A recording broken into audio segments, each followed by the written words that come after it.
Fala aí, galera do Dá Minha Força, vamos voltar aqui para a nossa aula de física, só que nessa aula a gente não vai tratar um tema novo, nós vamos voltar a um tema que é muito importante, que fala do movimento uniformemente variado. Eu quero trazer umas dicas para vocês, ainda mais se você estiver causando alguma dificuldade. Em física, pessoal, nós temos que estar atento a todo tipo de movimento, ou esteja em movimento, ou esteja em inércia, ou esteja em estático, ou esteja parado. Física, nós observamos o mundo como inteiro, nós observamos todos os detalhes. O estudo da física é dessa maneira. E nós queremos o quê? Nos aproximar. O que o físico ele faz? Ele tenta pegar através da equação, da matemática, tentar simular, chegar bem próximo do mundo real.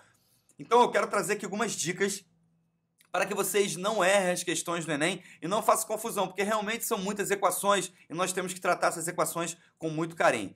Então, olha só, a gente quer relembrar um pouco sobre o movimento uniforme e vamos falar de movimento uniforme variado também.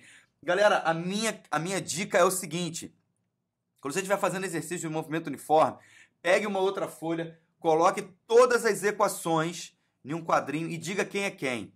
Quando você for fazer aquela questão, você vai falar, olha, essa questão eu preciso dessa equação.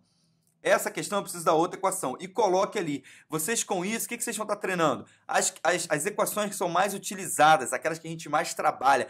Isso vai ser bom para você, porque quando chegar na prova do Enem, algumas vezes você vai ter que apresentar algumas equações, outras não. Então, mas você já vai saber a teoria também, porque a teoria ela depende dessa equação. Olha só, o movimento uniforme, ele tem uma determinada característica e você tem que anotar essas características. Isso aqui é teórico pro Enem, tá, galera? No Enem pede isso pra caramba. Olha só, o movimento uniforme diz o seguinte, a sua teoria basicamente é essa, ó. Um objeto, um carro, qualquer coisa, percorre distâncias iguais em intervalos de tempos iguais. Isso não acontece quando você está dirigindo, quando você está no carro do seu pai ou do seu amigo e para uma determinada cidade. Você não vai percorrer tempos iguais, distâncias iguais em tempos iguais. Isso não acontece somente no movimento uniforme. No movimento uniforme, significa que se ele andou 10 km em, sei lá, em 1 hora, os outros 10 km ele também vai andar em 1 hora.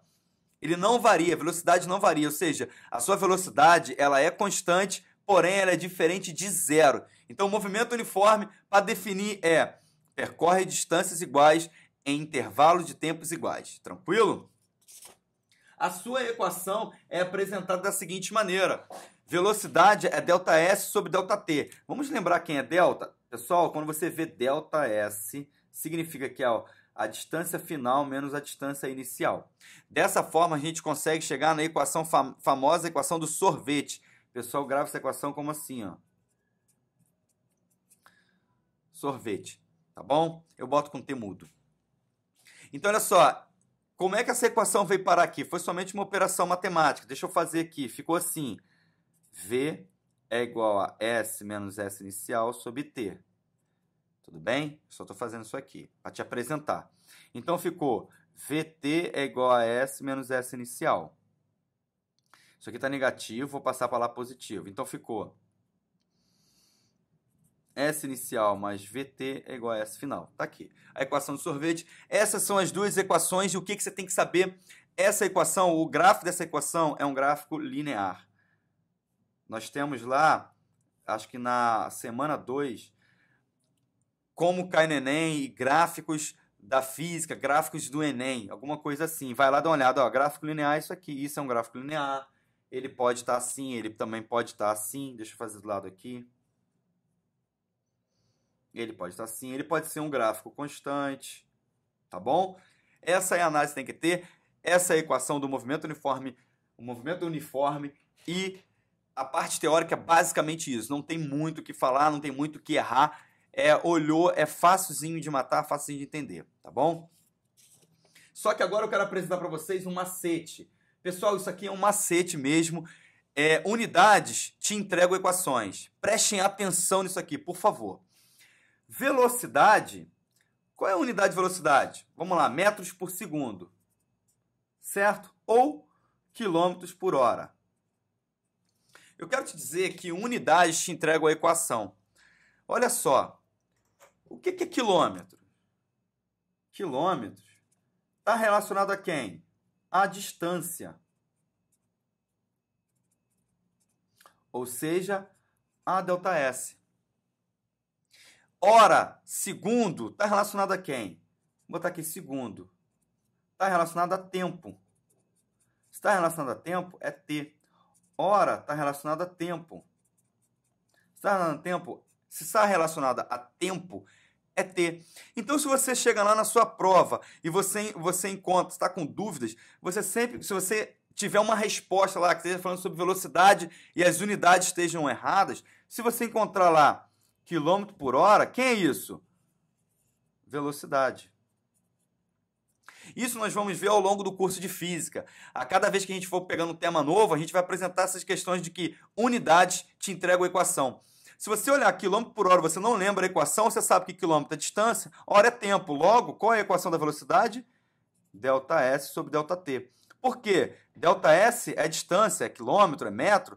ΔT é tempo, variação de tempo, seja segundo, horas, minutos, enfim. Você define a sua equação pela unidade. Beleza? Essa é uma informação preciosa e vamos falar do movimento uniforme variado. Agora é o seguinte, movimento uniforme variado é quando você realmente entra no carro do seu pai e vocês estão indo para um restaurante. Se você começar a observar o ponteiro ali das velocidades, você vai ver que a velocidade uma hora está 20, outra hora está 50, outra hora está 30, outra hora está 100. Ou seja, no decorrer do trajeto, a velocidade está variando. Se a velocidade está variando, como é que a gente estuda? Movimento uniformemente variado. É isso. Então, a distância da sua casa até o restaurante, sei lá, é 10 quilômetros. Nesses 10 quilômetros, você vai observar que a velocidade do carro do seu pai, quando você olhava ali para o ponteiro da velocidade, ela foi variando. E quais são as equações que nós vamos utilizar? São as equações do MOVE, do movimento uniformemente variado. Então, vamos trazer aqui mais um detalhe, que no movimento uniformemente variado, a sua velocidade vai variar. Lembra que eu te falei? Uma hora tu olha para o ponteiro, começa saindo de 20, aí daqui a pouquinho está em 50, daqui a pouquinho está em 100, daqui a pouquinho está em 80. Então, a velocidade é variável. E a aceleração? A aceleração ela é constante em toda a sua trajetória. As suas equações são essas aqui. E a gente chega nas equações, vamos começar por essa aqui. A aceleração é constante e diferente de zero. Que equação é essa? Não é a equação do sorvete? Só que quando a gente vai para o movimento uniformemente variado, apresenta um termo responsável para fazer com que a nossa velocidade varie, que é a aceleração e o termo quadrático. Isso aqui é uma equação de segundo grau, tá? A gente vai vendo a equação de segundo grau, como é que acha o vértice máximo, mínimo, as suas raízes, equação de segundo grau, tá bom? A outra equação que nós temos é a equação da velocidade. Nós temos as relações da velocidade e a aceleração. E por último, a equação também da velocidade, envolvendo a aceleração e a variação do espaço. Essas são as equações do movimento uniformemente variado. Essa é a parte teórica. Se você tiver alguma dúvida, entre em contato conosco. Valeu, pessoal? Então, até a próxima aula. Segura essas dicas aí, anotem tudo. Valeu, tchau, tchau.